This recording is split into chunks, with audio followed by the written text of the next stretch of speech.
Welcome to Penrose Learning, where we make understanding easy. In this video, I will explain how to use Marvel Light app step by step. First, open the app and grant any required permissions, then tap the plus icon to start a new scene. Choose a base template or start from scratch, and set a clear scene name so you can find it later. Save your progress as you go and explore the preset effects to get comfortable with controls and layout. Open your scene and tap any light to edit color, brightness, and effects in real time. Use the timeline to add keyframes and adjust transitions so changes flow smoothly across your setup. Experiment with preset effects and tweak their speed to match music or mood.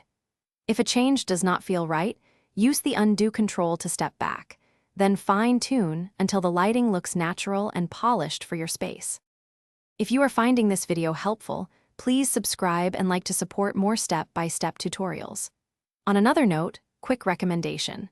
The leak-proof meal prep containers I use make prepping and storing snacks effortless and less messy while you experiment with lighting. I put the product link and extra deals in the description for easy access, so check there if you want one, and now let's get back to the video. Use grouping to map lights by room and create reusable presets for faster scene building. Link effects to audio by enabling beat detection or manually syncing keyframes to a track for dynamic shows. Try layering multiple effects with varying speeds and directions to create depth.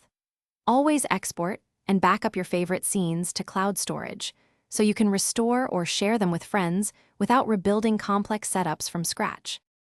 Thanks for watching. If this was helpful, leave a like and consider subscribing. See you next time.